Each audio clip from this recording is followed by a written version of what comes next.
Good morning, and welcome to this special edition of Exploring Economic Development with MEDC. Today we are thrilled to be talking about the sports tourism industry in Marlborough, Mass. We have some very special guests with us that we'll get to just after we do our little recap and admin with my co-host here, Jill. Lindsay, it's Hi. Wednesday, the first Wednesday of every month, which means we are live streaming. We're very excited. So usually this show is just called Exploring Economic Development, and we talk about all things economic development related to Marlborough. So we have lots of different special guests that come in. And today, though, we call this special 23rd episode Inside the Industry. And so that's really our focus today is going to be on hospitality and sports tourism, which is Lindsay's wheelhouse because this girl, she knows her stuff. She is very experienced, and she's also a Marlborough native. You bleed orange. I don't think anyone loves Marlborough, and I hate to say this because I'm also a Marlborough girl. We have some Marlborough people Lindsay. in the room. We do. Yeah. So, quick recap of last episode. We had John Pezzoni in, commercial broker. We got to talk about the great partnerships that MEDC has and why it's important for the city to have these relationships with commercial brokers and what that means for economic development. So, thanks again, John, for joining us. It was a great time. Lots of great content from that about just how the city continues to work together to make sure that everyone has the needs they need. Yeah. And the unique things that Marlborough really offers, and even how, like, the collaboration between different city departments and our leadership, and just, yeah, this is the best. All good Marlborough It's stuff. all good things. Yeah, for sure. So if you are joining us live, we're streaming to Facebook and YouTube. So please, you can comment, and as you comment, like I'm going to pull up right here, we can incorporate your comments, your questions into the live stream. So feel free to comment. We'd love to hear what questions you have for us, for our special guests. And if you're watching this on the replay, we do check our comments there too. So if you have certain things you want us to clarify, or maybe there's special guests or topics that you want us to discuss in future episodes, you can leave that there. And we're also going to be showing this on Marlborough's local cable access channel, WMCT TV. So hi, how are you? Our phone number is below and our email's down there too. So you can also totally join the conversation. We are here to answer your questions and just to provide some economic development podcast glory. So anything you need, let us know. All right, here we go. So today we're so excited to have three representatives from businesses in Marlborough. We have Mike Matros from the BFit Heroes Cup hockey tournament. We have Oliver Vieten from New England Sports Center, and we have Richard Tomanek from the Embassy Suites in Marlborough. So let's have you, Mike, kick it off. Tell us a little bit about yourself, what you do, what Marlborough means to you, and here we go. Well, appreciate it. Appreciate having me here. So Marlborough's been home to me my whole life. Graduate of Marlborough in 03. Played on the hockey team and met all my friends through hockey in Marlborough, right? So still to this day, those are the guys I keep in contact with. But when I was running the marathon, I'm a career firefighter in Sudbury. Let me back up a little bit. And when I was running the marathon, I needed to have a fundraiser. And so I had reached out to Wes Tuttle and said, hey, Wes, what can I do? I know hockey. And he's like, let's have a game. So Sudbury played Framingham in a very well-marketed event, and people thought that it was a tournament, but it was just a single game, and that kind of spiraled into the Heroes Cup. Now we're 5 years later into the Heroes Cup, and the Heroes Cup is the largest first responder hockey tournament in the world, and what better place to host it than hometown of Marlborough? It just happens to be we have the best rink in the country to handle something like that, so yeah, that's where how we got started. How many teams are signed up so far this year? It's pretty So it'll be 100 impressive. teams this year. Be our biggest year yet this year with between on ice and off ice stuff that we have going on all weekend long. And they're not just towns playing each other. We right? have teams from out of other countries. We have teams from all over different states. We have a ton of West Coast teams coming, a bunch of Canadian teams. We have a team from Newfoundland. I think we even have a team from Ireland actually coming in this year. So we certainly have pretty good reach of people coming into the city. Absolutely. So cool. All right, we'll move over to Oliver. Tell us Hi, lots Lindsay, about how are you you. doing? Yeah. My name is Oliver Vieten, and I'm the general manager at the New England Sports Center since last year, September 2021. And as you can tell, I'm not from Marlborough. I'm originally from Germany, and I'm a former professional hockey player. And after I retired in 1995, I moved over here to the States. And since then, I'm involved with hockey. I've been coaching for probably around 25 years. I have 3 kids, 2 of my boys, they played hockey, and we're all done with this now. But I'm still involved. I started, the owner from the Minimum Flames asked me this year to coach the U14 and the U16 team. So I'm back coaching, in addition to running the New England Sports Center. I love that because it'll just give me more opportunities to see you when I'm there for hockey. I know. I'm a hockey nut, so I'm always peeking in the office to see if I can catch you, which I do sometimes. Well, you know where to great, find me. But yeah, you know where to find me. I'll be looking on the ice now. And I'm looking forward. It's definitely a challenge. So as a newcomer, I'm going like, yeah, no problem. I can run the New England Sports Center. But when you're in it, it's like, wow, this place is just big. Yeah. We have 8 original size rinks and then 2 smaller rinks for practices, so it's definitely a challenge, but it's a welcome challenge. So well, we're happy to have you as part of the team. Excellent, thank you. And Richard, I mean, where do we start? Yeah, right. Founding father of MEDC. Yeah, I've been around for a while. I don't have Mike's history of a lifer, but 27 years this year I've been in Marlborough, running the Embassy Suites Hotel. And work and play in Marlborough. So I've been incredibly fortunate to be able to do that throughout my career, and be involved here at MEDC. I run a business in the hospitality industry at the hotel, but I've worked a lot with this organization over the years to drive the top line revenue of the city, right? So that's what this organization does. So it does economic development, and the job is to drive top line revenue for the city to stabilize the residential tax rate.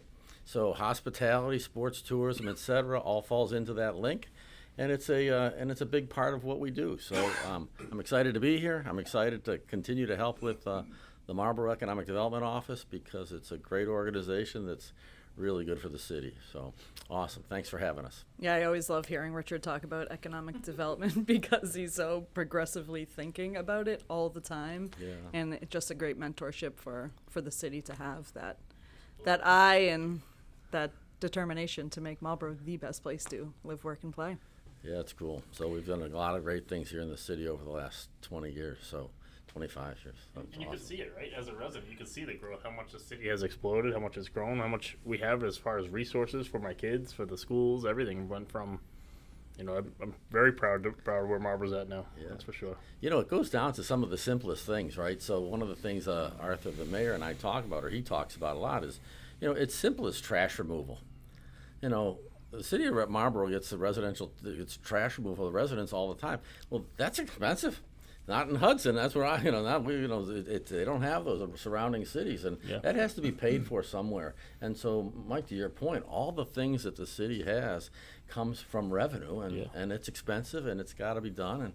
And some of if we forget about some of the most basic things, I think about trash, because that's an easy one to say. Oh, everybody's on their own on that one. So really good stuff from that stuff. So, yeah, it's important. Yeah, and I think even just everyone saying a little bit about what they do and what their history is, it makes it so clear why we all work together, right? And why we're talking about sports tourism today. And so we have a hockey tournament, and we have a hockey facility organizer, and we have a hotel. So naturally, these things have to come together. For anyone who's not familiar with the hockey, figure skating, kind of ice sports world, is there is so much travel involved. It's a commitment that these athletes make and their families make, and they're constantly on the road. They're staying in hotels, they're eating in restaurants, they're trying to find something a little unique about where they are when they have that 4 hours in between a game of something to do, right? So that's where we're always thinking here, like, okay, we have a museum in the streets, so we have athletes, we have a bike trail, right? How do we get people who are here visiting and have a little downtime, maybe want to rest and eat, or maybe want to stay active, keep the legs warm, right? How do we drive them to see the assets and the amenities in the city? That's all about the experience too, right? So, people in our industry and in the things, they all, when Mike's doing this Heroes Cup thing, they're not coming here because, hey, it's a cool, for 5 years, or in some cases 25 years. It's the experience. It's the fact that they can go play a really cool hockey at a hockey facility that's, state of the art, one of a kind, They have the restaurants, they have the hotels, they have the city, and all the amenities that come along with that to create an overall experience. And I say to Oliver in years past or others, the kids don't remember the score of the game, Right. but they remember playing knee hockey in my hotel, Yeah. which is like right. So it's like but those are the experiences they do, or they remember that cool restaurant, or they remember the arcade at the sports center. At the end of the day, it was that you're creating memories, right, for the kids. But that's the same for the Heroes Cup. These are all big kids, and they're coming here for a great experience. So and Mike and his team do a great job at creating a bunch of venues throughout the weekend that drive the experience that makes the Heroes Cup. This is what I'm really looking forward to. I've never been to the Heroes Cup or be part of it, so now I'm right in the middle. Well, I'm going to So apologize now. Yeah, right. There you go. Well, I'm really looking forward to working. Monday morning, I with hope you you're still and- smiling after the tournament. Yeah, for sure.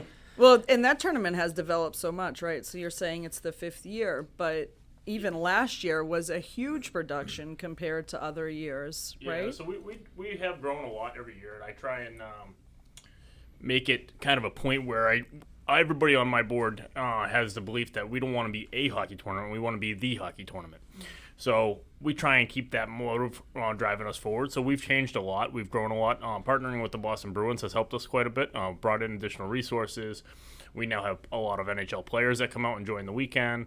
It kind of just feeds to the environment. So some of the off-ice curricular stuff that we have planned is what guys talk about. Just to Richard's point, nobody remembers the scores of who won. I mean, they get the banner, they take it back to the firehouse, they have that weekend, but they're going to talk about the tailgating they did all weekend long. They're going to talk about the casino night. They're going to talk about the live bands, all the celebrities they met. Right. And at the end of the day, you walk around the parking lot, you could have a hot dog with the guys from FDNY, or go over and meet over with Sacramento Fire Department, right next to each other. And it's kind of just a wild experience where this brotherhood, whether it be fire, police, or military, really gets to connect off ice. Mm-hmm. And there's a lot of value to that. I know. I wonder how many people actually this year, now that they know more and saw last year, I would just go and tailgate and hang out in the parking lot. Yeah, and right. listen to the bands and Not go even in the part of beer a hockey team, garden just have and the experience, I don't need to so, take anybody's yeah. viewing room for the ice. I can just hang out outside. Despite as crowded as it was, actually last year we were able to land a helicopter in the parking lot too. Right? So unbelievable. So- But what a thrill factor for the families, again, that are traveling for these. It's not just about the players. It's about everyone that they bring with them and the commitment they make together. Yeah, for sure. So turn that back to economic development, right? Okay. And why it's so important. So that 100 teams, or 100 junior Bruins teams or whatever, represent 2 or 3 people per player. So 100 teams is 1,600 players. 1,600 players with 2 or 3 or 4 people per room, because they're all from out of town, generally speaking. Now you're talking about 8,000 people. It's a lot for the city to handle, but that's all economic development that drives, one, the hotel revenue, people sitting in restaurants, eating food, drinking bar, going to the mall, all the things that trickle down from that, buying gas, getting a haircut, whatever those things are that those people are doing to utilizing the city. So when you take look at the impact of that and what that means to the community, it's a big deal. It's a big deal to jobs, and it's a big deal to the top line revenue of the city. So when Mike brings that event into the thing, and the 26 or 30 events that the Sports Center does, it's all part of the engine that drives economic development. And it's bodies, and sometimes traffic's a problem, but it's good stuff. So it's all about that, and it supports the community. Statistically, we have about 2 to 3 million people coming each year. Wow. To the New England Sports Center. So if you go back to roughly through 3 decades, you're looking at 60 million people. Yeah. So who not just coming to play hockey tournaments, who coming to eat, go out to restaurants, go and shopping, So I think it's a huge impact. That's why to everyone Marlborough. knows Marlborough. Well, the yeah. center of the universe, right? When I was talking with some of the Bruins players, they actually said to me, they said, we know the Sports Center, and they actually said, you'll be very hard-pressed to find a pro hockey player who hasn't gone through Marlborough at some point in their career, Wow. mostly probably through juniors tournaments. Sure. or something like that. But he's like, you'll be very hard pressed to find a pro who didn't go through there at some point in his career with the ultimate tournaments or something. That's kind of cool. Yeah, right? it'd be actually Boy, cool that's an to- interesting point. Yeah, I would mean, imagine that's true. all the amount of juniors and stuff that end up going pro, and and then you had to talk about some of the players, or they go pro and then they come back and they're coaching a team later or something. But Right. they said it's almost hard pressed to find a hockey player, certainly in New England, but even in the country, the reach of it, that doesn't know where Marlborough is on the map in Yeah. Massachusetts because they've been here. It's amazing. The largest event at the Sports Center, I think, annually is the Beantown, and the Beantown Classic It's in July. the women's Beantown, yeah. So it's for 2 weekends. You're looking at roughly over 200 teams.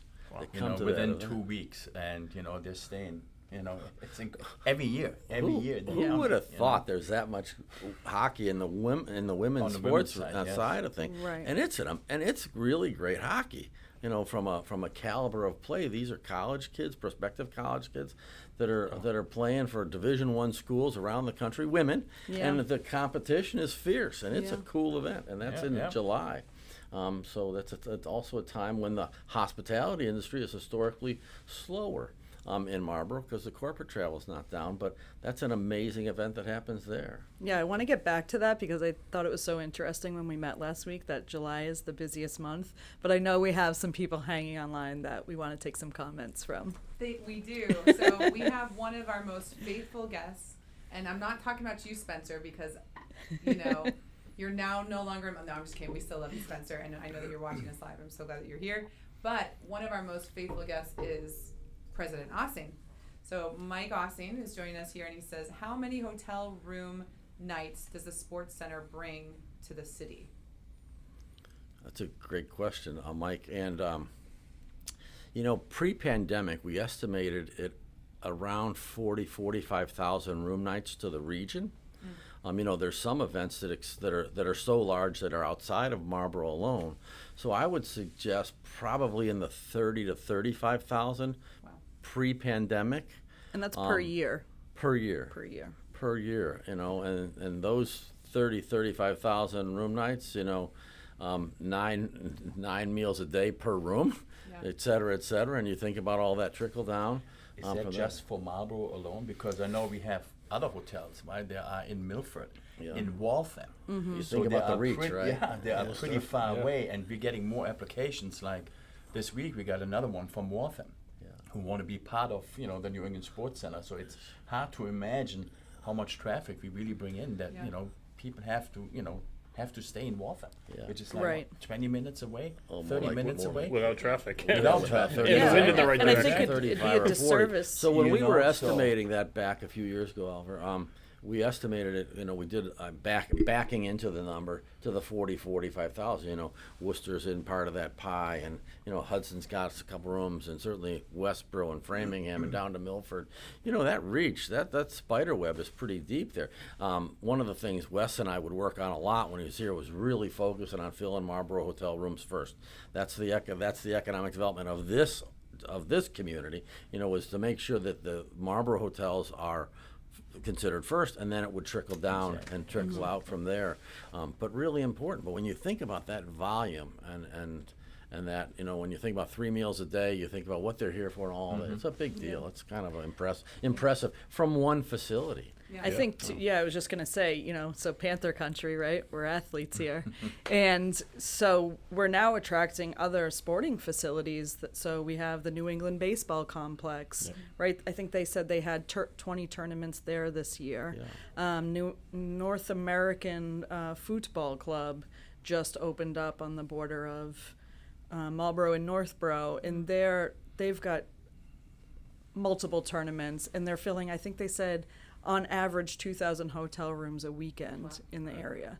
So when I was stopping by dropping off some materials last week, Best Western on a Friday, they're close to overbooked, right?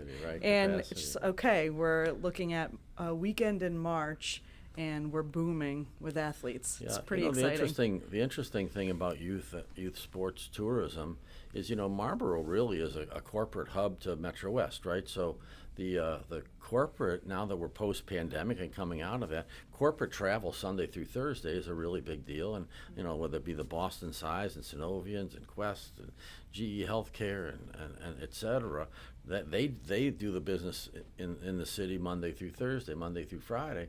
But then Thursday through Sunday is when youth sports tourism kicks in. So that's the twofer, if you would. So there's a demand generator that from there, and it literally goes out to Fort Devens and soccer and so baseball, soccer, all those things that play part of that, and not to mention hockey. So, and it's a big, and again, Marlborough's got 2,000 hotel rooms in Marlborough.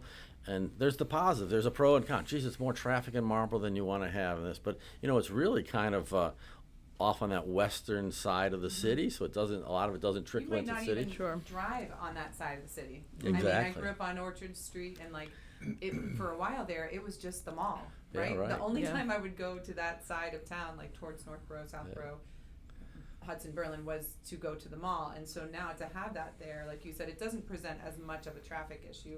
But let's say that you're a Marlborough resident and you're not a fan of, or you have some opposition or some feelings about even the words economic development. When we have these events, when we have all of these people coming to our city, it's helping our restaurants, it's helping our businesses, but it's also helping our residents, because every time someone's dining in Marlborough, what is it, 2%? Or what's not 2%? What's the local option? That tax. So there's a tax that you pay on your bill, and where does that go? Our parks and recs. I mean, it is amazing. I no longer live in Marlborough. I'll be okay. Maybe I'll end up back here someday. It'll happen. But anyway, I love taking my kids to the parks in Marlborough. Like Ward Park has that awesome, the amenities there are amazing. The bathrooms, it's a big deal for a mom with 4 young kids that there is a nice, well taken care of bathroom right next to the playground, so I can keep an eye on everyone. So even if, like I said, you might have some feelings towards why is there so much, the traffic's terrible. It is great for our city. It is great for our city, and yeah, I just wanted to mention that meals tax because it's so important. Near and dear to my heart too. So really big deal is that Parks and Recreation Fund that's there. I was fortunate to be part of that conversation when that happened. The reality of that is that's $1 million a year now. Yep. $1 million a year that's dedicated money to Parks and Rec for the President Ossing and the mayor to really kind of form and help continue to develop that stuff. And you don't even notice it. No, no. Well, when you're paying your bill, you don't even notice it. The best part about that is it's not a disadvantage, a competitive disadvantage. Every city and town in the state, in the Commonwealth, have the same. It's the same percent. It's just Marlborough chose to do it a little bit differently, more out of the financial stability of Marlborough and the leadership that it's had over the last 25 years to make sure that the fiscally conservative city was run fiscally conservative to be in a really good position that they are today. Right. Yeah. And that's important. So then people have the conversation, well, why so many hotel rooms? Why the big side of that? Yeah. And, a simple equation. Hotels are what I call twofers, right? And what I mean by twofers, it's the tax revenue that they generate. So a hotel pays the same property taxes as a first-class office space, except they have almost the same revenue in state-funded taxes that come back to the city. And so, $100,000 commercial real estate building, the hotel is a $200,000 return to the city from a revenue standpoint. Really cool stuff. And Mike's program helps drive that too. So, and the sports center. And I think we're talking about tourism in general. That's offering that money, right? It's not our residents typically staying in hotel rooms that are paying that tax. And these revenue generators, these tournaments and the hockey rink and the sports facilities and the location off the interstate, right? All of these great things are bringing people to the city to eat. And so it's not just our residents that we're leaning on for parks and rec or economic development. It's actually the people that are here visiting us. Yeah. Right. And I'm just going to pull up a map here of, I don't know if you guys can see this, but just look at this hub and all that Marlborough has to offer. I mean, does anyone want to talk about what we're seeing here? Yeah, I think we're looking at a map, right, that's our corporate map of that area, right? And the New England Sports Center on there, and it's revenue generators, right? So a big goal of Marlborough Economic Development is to make sure that our commercial occupancy rate is high, and we're able to do this by creating and maintaining relationships with all these businesses listed and making sure that they have the direct line to the city they need, the support from the city that they need, and that we're saying, okay, you have a hockey rink, if you can fill it, we can feed them, we can give them somewhere to sleep, right? So we all work together. And I think it's interesting, like, I would love to know, how often do the three of you talk when the Heroes Cup tournament planning is going on? So it's a lot of pre-work, right, Mike? Yeah, So yeah, it's, and I I mean, mean- you're meeting with the sports center, weekly or. I think our first meeting was a month and a half ago, right? Yeah, I mean, it's Just, becoming started. 5 years. It's becoming pretty easy. Yeah, Like, well-oiled machine. send Richard a text and say, hey, here's the dates. All right, we have a 10-minute phone call. We're good now because we have kind of a standing relationship. Same thing with the sports center. All right, here's what we're doing. So, it becomes a well-oiled system. But yeah, we plan everything a year out in terms of what we're doing, how we're changing up the event, trying to switch it up a little bit. But it works well because it's I don't know. Back it's a well-oiled system. Well-oiled previously, I'll mention our friend Wes Tuttle. Yeah. And, Wes and I have worked together for 25 years before his passing. And I literally will tell you that he's the person I spoke to the most on a weekly basis for 25 years. If you took all conversations besides my personal family, like Wes and I would talk 2 or 3 times a week, sometimes 2 or 3 times a day in certain periods of time. And, so that part of our industry from an economic standpoint was a big part of it because we work so much collaboratively on all different kinds of projects, in the city. So it wasn't just always about hockey or whatever. Sometimes it was about other things that were going on in the city that we all work together on pretty regularly. So. Right. And just for anyone who's not familiar watching, Wes was the former general manager of New England Sports Center. So Had a great event for him a couple weeks ago. Yeah. Big fundraiser. I know there was a lot of skaters on it. We have Raised a, another big event coming up. We did the West Tuttle Memorial Tournament. yeah. So it's coming up in August, and all the proceeds go to the West Tuttle Foundation. So we're looking forward to that. which is unbelievable, right? The goal of that is to make sure that no I mean, skates left unlaced. Wes was the icon. Yeah. He was a New England Sports Center. Yeah, he was and Wes was everybody my knew high him, school hockey coach. so. I can't. That voice is just still burning in my head. Take the body, just yelling it on the ice. But when this happened, and all the teams were asking about a tournament, Wes was the guy who said, "Mike, you're bringing." I'm like, I don't know anything about running a hockey tournament. Wes is like, "Mike, you bring me the teams. I'll run a tournament for you. This is easy, And so I said, "You want teams? Here you go. Here's 50 teams. Let's go." And so we started the year one off with 50 teams when we were supposed to have 16. Wow. My wife wasn't too happy about that. But I was due to Wes. He takes it, organizes it. Him and Mary Jo. She just had a whole schedule, done everything. To the point where the first year people were like, "This is the best on-run tournament we've ever played in." And I said, "Great, I had nothing to do with it. Thanks for coming." So I wrote a good letter. But is that kind of relationship and friendship with Wes and seeing his driving factor and what he did, I owe a lot to that guy. I think everybody in the hockey community in Marlborough owes a lot to that guy in terms of what he did and where the foundation he set up to the point where now I could text Richard, "Hey, here's the dates for the tournament," and have everything done. And one of the first meetings I had with Wes when we started the tournament planning, he picks up the phone and calls Richard, "Hey, I need you to meet Mike." Okay. Boom. That's how that connection formed. Right. And it's foundations and setups like that his entire he'd sit in his office, and before you were done the meeting, he had 5 more meetings scheduled for you just via text message, and that's an art. That's an art within itself. The way that guy was able to connect things and organize it, and able to launch a tournament in a first year like Right. that. So that was pretty good. So that's what established our foundation for us. And I know you're downplaying a little bit, but you have to make a call to Richard, but there's also the 10 other hotels, right? That you're working with a whole group of people. And I think when we meet, so we meet as the hotel group and make sure we're all know what's coming up and we have the schedule, but then we're sending that schedule to the restaurants, right? Because they need to know if 8,000 people are coming into the city for the weekend. Yep. And they need to make sure that they're staffing, they're purchasing, their planning is on par with this. So there's a lot of behind the scenes maneuvering because of the partnerships and the relationships and the dedication to the city from everybody involved. Yeah, back in the day, Dunkin' Donuts and Starbucks wanted to know what the schedule was. Now they're kind of used to it. But, it was like, well, where'd this happen? Where'd this come from? Or particularly the restaurants in that. The other thing that's important to talk about is location. So Marlborough sits at the crossroads in New England.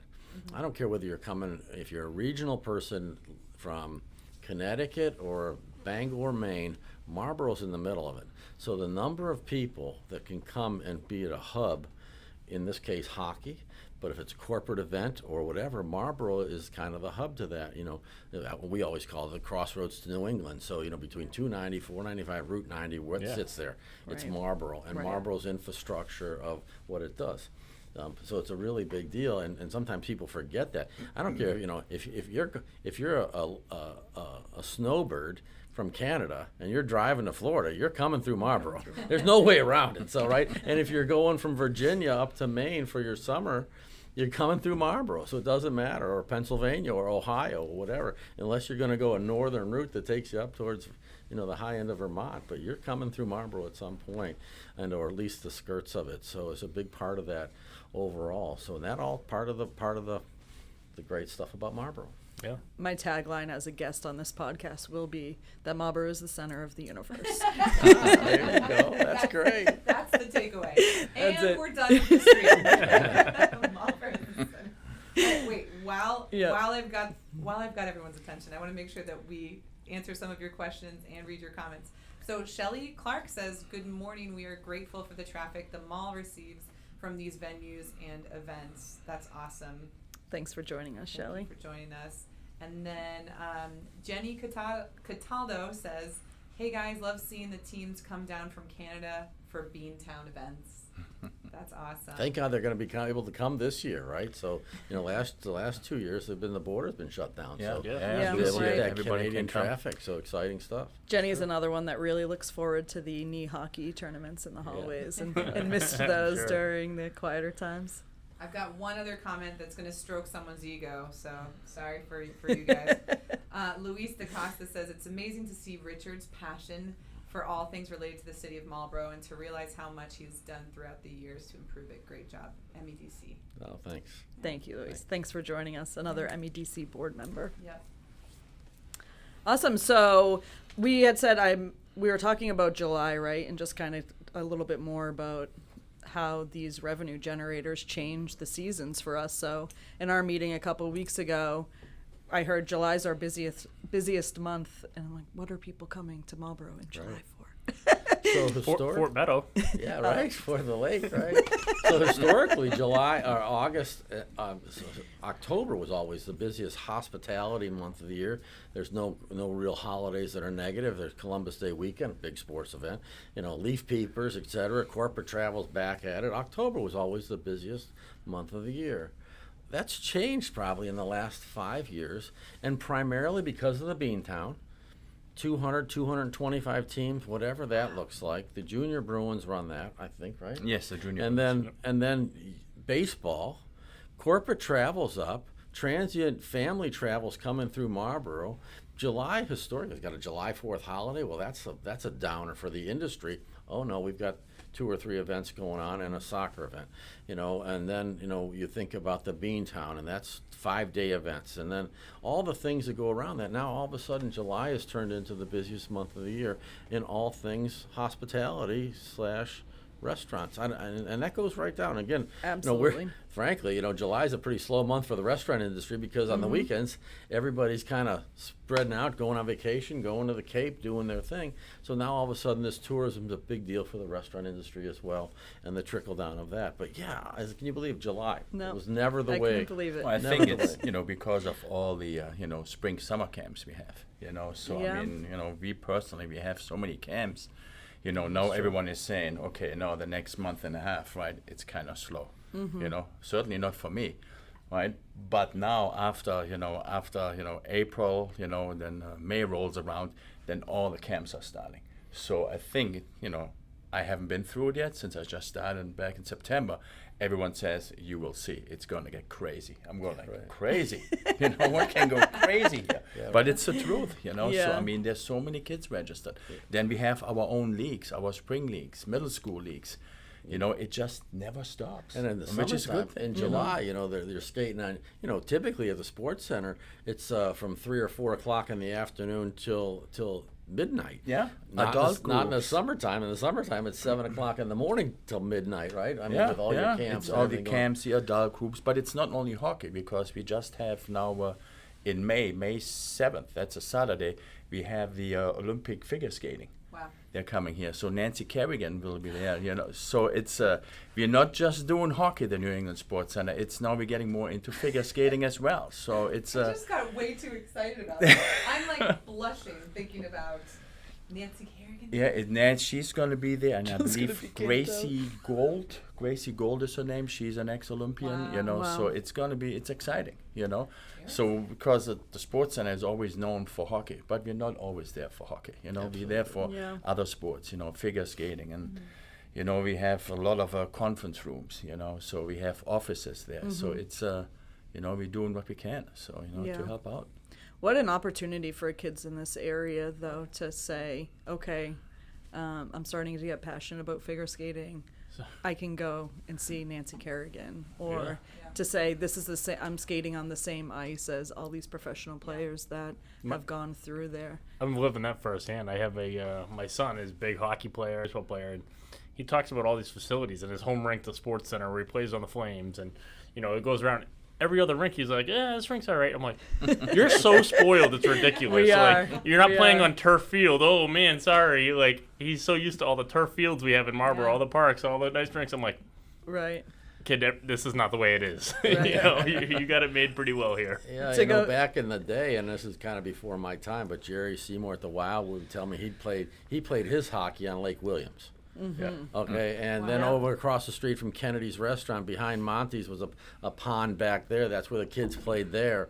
In the wintertime was a pond there. And then, as most people know, off of, is it Stevens Street by the high school? Yeah. There's that pond there that freezes over every Yeah. night. These Back are in the the best day, that's times. where These are the High best school? times. Yeah. That Yeah. tiny little spot. Yeah, there was a. They Wow. put out a. I Well, got I my. have ice skated on there, but I live on Fort Meadow, so we skate out there all the time. So We're it's all kinda- but now you've got this skating all winter. amazing facility, and it goes right back to the Naven, right?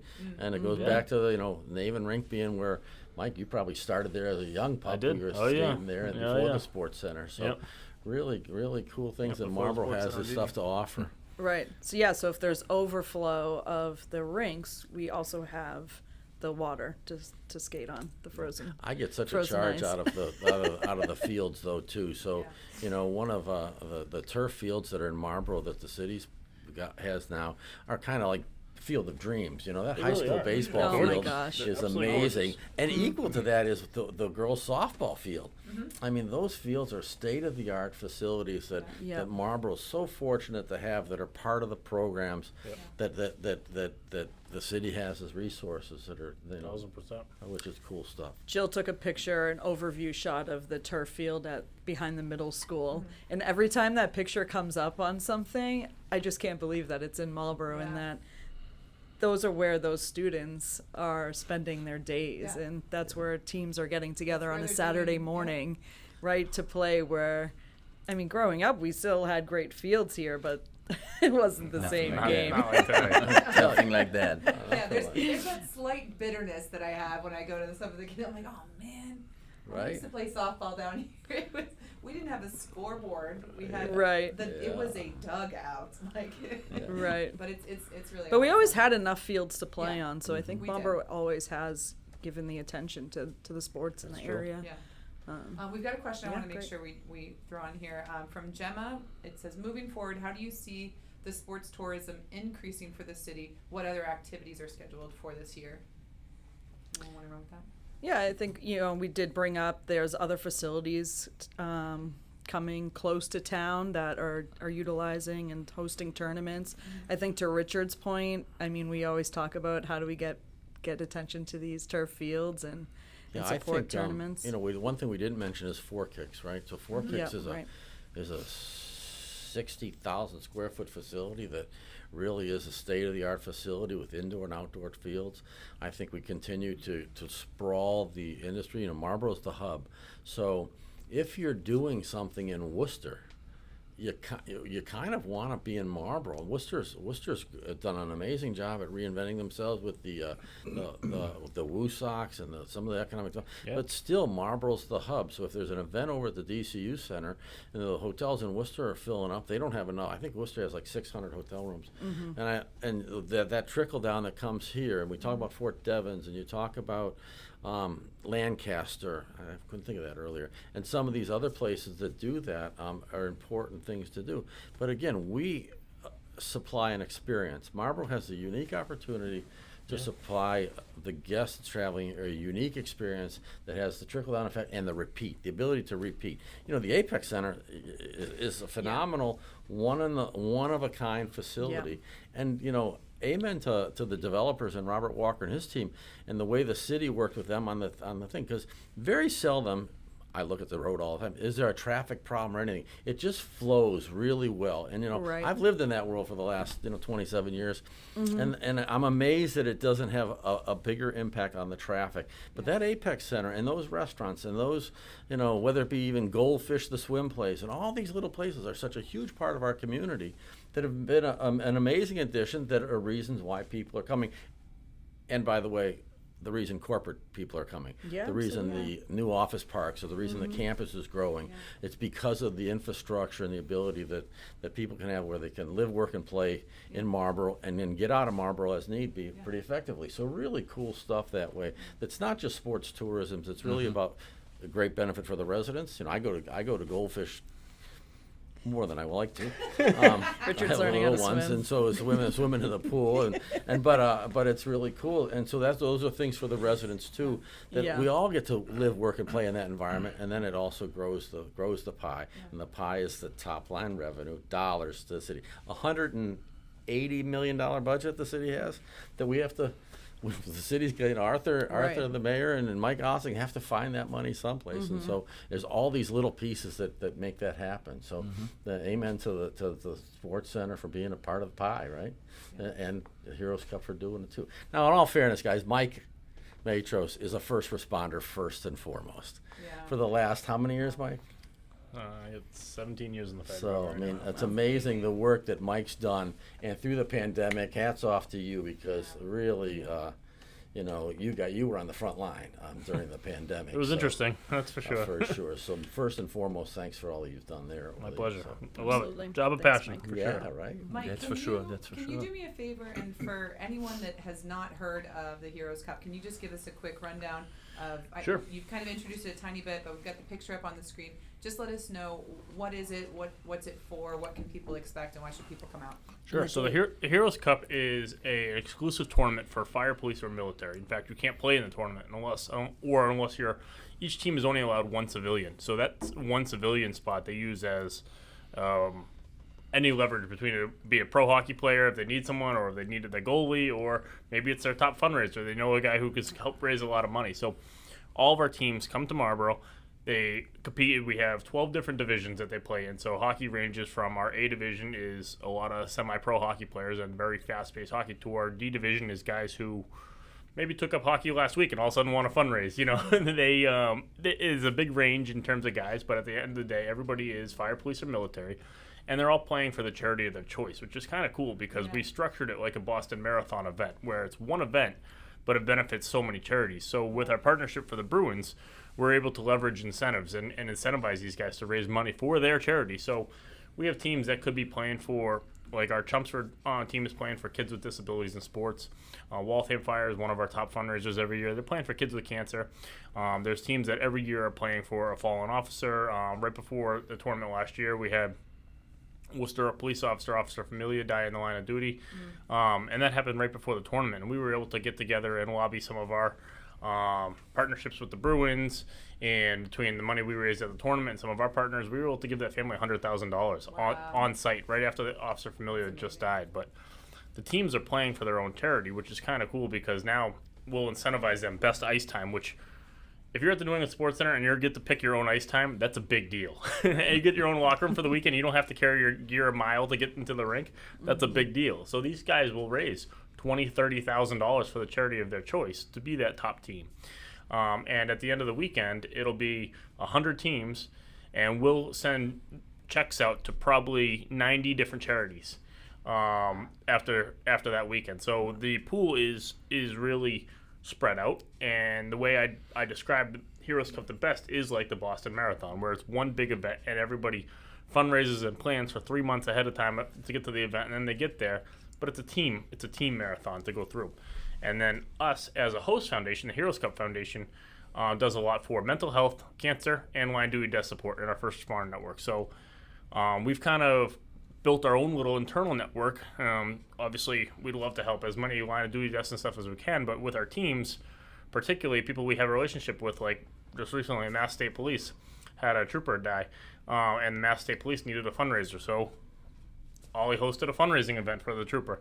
And so those kind of networks we have are able to raise funds really quick throughout the year because these guys meet each other and stuff all year long. So it is a very exclusive group, exclusive tournament where you'll have some of the most badass people in the country coming here. You have, Navy SEALs. You have Marines. We had guys from SEAL Team 6 here. We have guys from FDNY, all kinds of different fire departments. So, like, you walk around the parking lot, I guarantee you the stories will never stop, and you'll hear some of the most amazing life stories that, from these guys. And that's my passion is, supporting these guys, because they're just unbelievable group. Wow. That's awesome. So that's the Heroes is Cup. great. Mike, have you broken out and done any other events? I mean, is there a golf tournament coming? We have, up? yeah. So we partner with PXG to have a golf tournament, and that's kind of our event that we do for civilians to support our first responders. So we have the golf tournament. We've done a bowling tournament at Apex where Ray Bork hosted that for us. We've done a bunch of events throughout the year. Now it's becoming more regular. People keep asking for events, and we want to bring guys together because there's also a mental health component to it too, for guys to give them something to do in and out. And to tell you a short story in terms of what this means to the guys. So one of our initiatives is mental health, right? So mental health in the fire service or fire, police, or military is a big deal right now. So one of the guys came from Virginia, and he contacted me and said, he's like, Mike, I got to talk to you. So I finally meet up with him. He's like, Mike, this tournament saved my life. I'm like, all right, yeah, thinking a weekend away with your guys, yeah, great. And I'm like, oh, that's funny. He's like, no, I'm serious. You saved my life. I'm like, all right, you're going to have to tell me more than that, bud.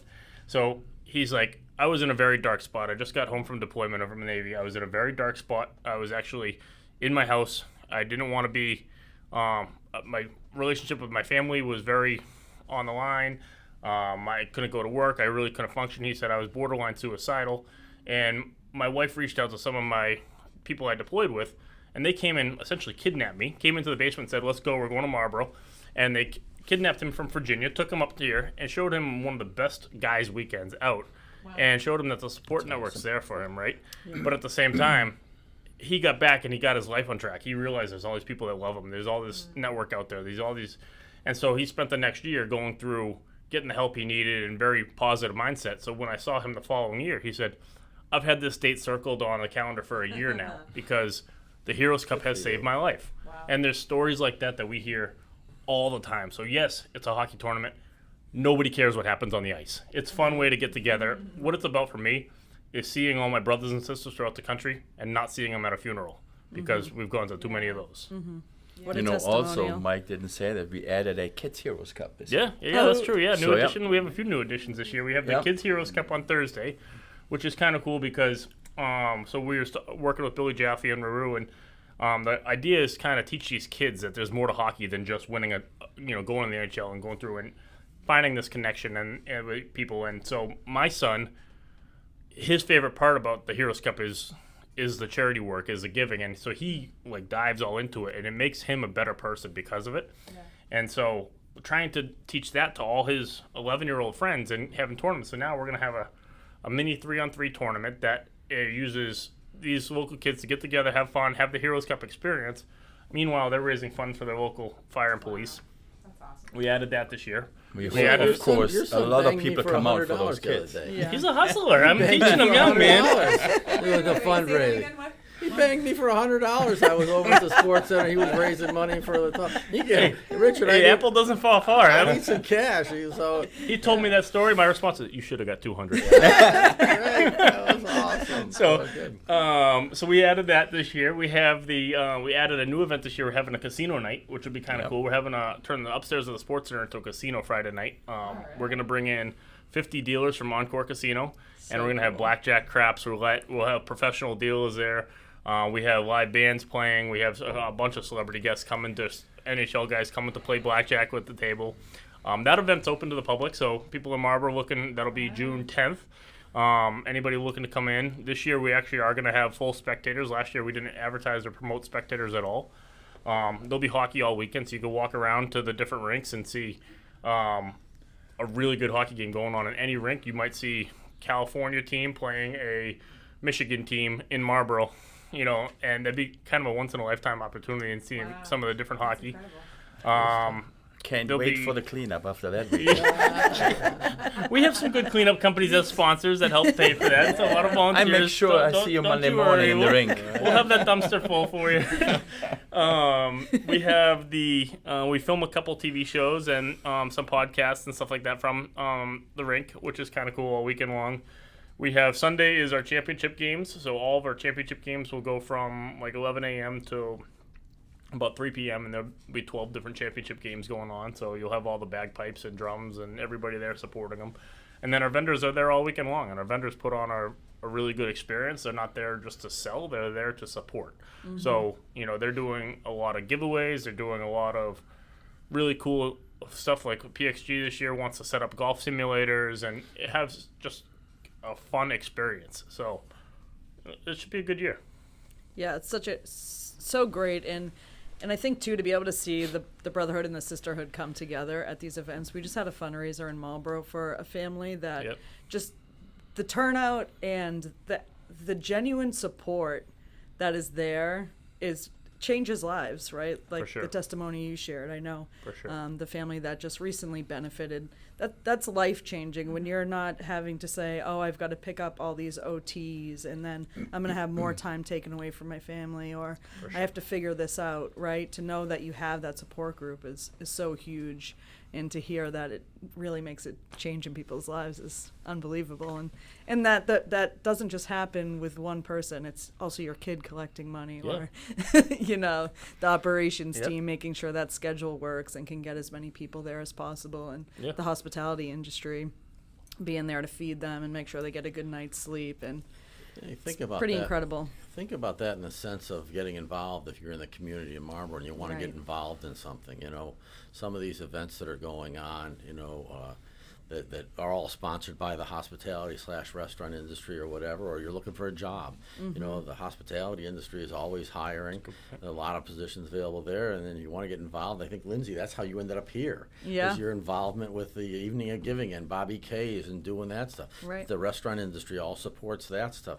So the sense of community in Marlborough is really pretty amazing. I only know it from 27 years, right? I lived somewhere else before, and I didn't have the experience in the other communities that I do now here. But I think sometimes when you think about that, we're pretty fortunate with some of the people that are really engaged in the city, doing a lot of things that aren't about per se economic development or aren't about sports tourism, are more about the community, and giving back to the community. So people show up for each other in this town. We're starting to feel, because we have so much more to offer. So to me, having been 38 years more or less in Marlborough, it felt smaller as a kid, and Marlborough has grown so much. But that culture of small town, we're there for each other. We show up. Yeah. We might trash talk each other once in a while, but if you're going through something, we're showing up, and we're going to be there, and we're not just going to say it. We're going to do what we can to really support each other. It's special. Amazing. You think about I hope Oliver's feeling that, being somebody newer in the community. That supports there. I feel also the pain. No.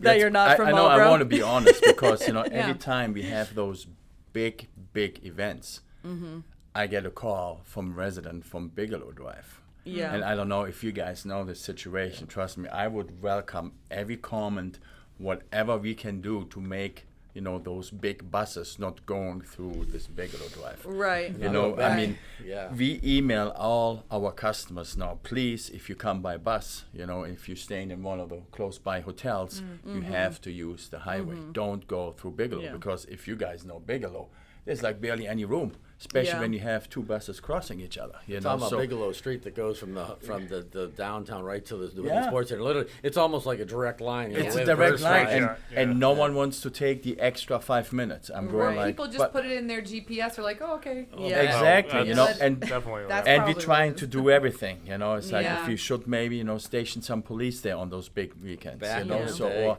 we talk to some of the hotels. Can you please let the bus driver know he can't go through the neighborhood? Yeah. So and we get every weekend we get the calls. I talk to the police. Let everybody know you Yeah. can't go, but they still do it. Right. On my way home, I see the buses. I'm like, what is going on here?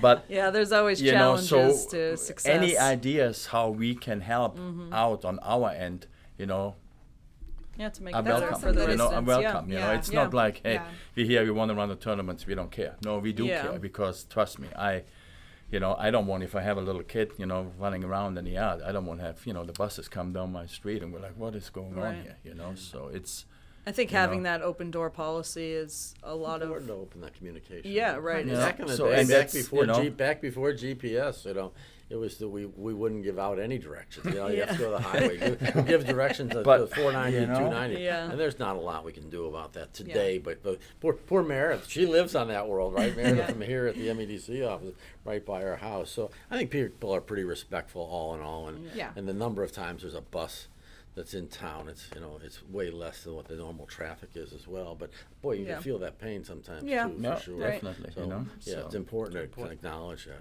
Yep. And I think people hearing you say that you're willing to help and Well, I open to can suggestions, imagine like, not that's everyone what's must going on. like the New England Sports Center when we have those big events. Yeah. Yeah. So, but I feel the pain for those, for those Yeah. residents, and Yeah. we're obviously here to help and to do our best part to make sure, So maybe we close off Bigelow Street for the weekend. Who knows? I don't know. We gotta, So I'd like to just we're bouncing up against time, but I think it would be interesting to hear when groups approach New England Sports Center about coming there, what advice or what information do you give them to say this is the place to come, or this is where you should host your hockey tournament, or has the facility kind of already made that reputation for itself? And I do believe, we're in business now, 28 years, since 1994, we do have that reputation, that, we hold big events. And, if you a junior scout, why do you want to not come there? We have 8 rinks. You can go from rink to rink to rink instead of driving from Canton to, Bridgewater, right? Yeah. Bridgewater to Foxborough. Yeah. You sit in your car like half of the day. Here, you can go enjoy, have some good food, go out at night, So I think we are well known. But I think right now there's so many other tournaments in place too. Yeah. So, now we're really competing in the spring and summer with other events, in the Boston area as well. So it's, I think one of the things that the Sports Center has done incredibly well historically is really reaching out to the community. And we've had some massive events that have come from colleges, from Olympic skating to whatever, from teams coming from Germany to literally China too. China.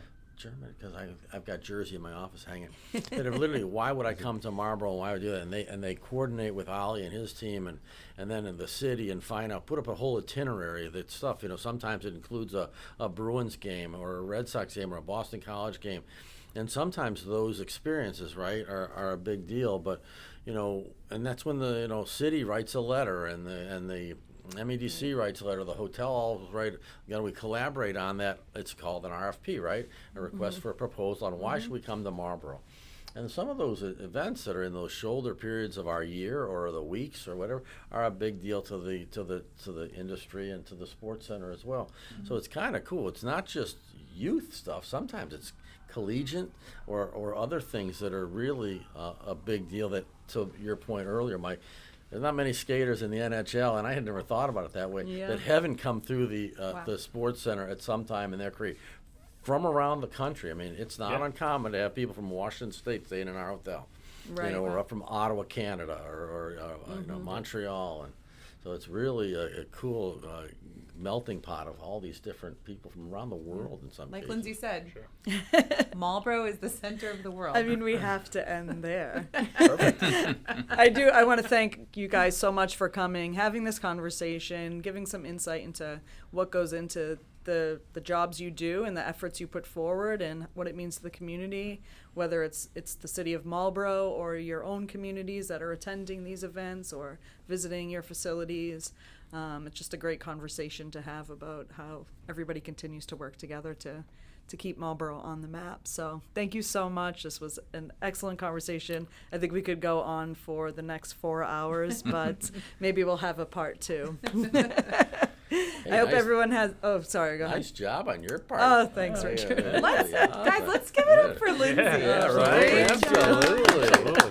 She's been a guest on the stream many times, but now she has checked the box and being an excellent host. Thank you. Thank So you. happy to have you. Thanks for your support. Thank I had you a too. text from Jill at 8 this morning. You've got it, and I'm like, okay. Fantastic. But yeah, Awesome. thanks for Excellent. everyone. Yeah, and Excellent for I hope having us. that the viewers and the listeners, whether you're live or you're catching the recording later, that you feel empowered to join the conversation, ask questions, get involved in how you want to get involved, and we'll look forward to seeing you. I believe it's Wednesday, April 6th. But first Wednesday of every month, the next episode will be Steve Eulis from Fireflies in here talking to us about, again, why he chose Marlborough and why Marlborough is a great place to have a business. So we'll see you then. Thanks.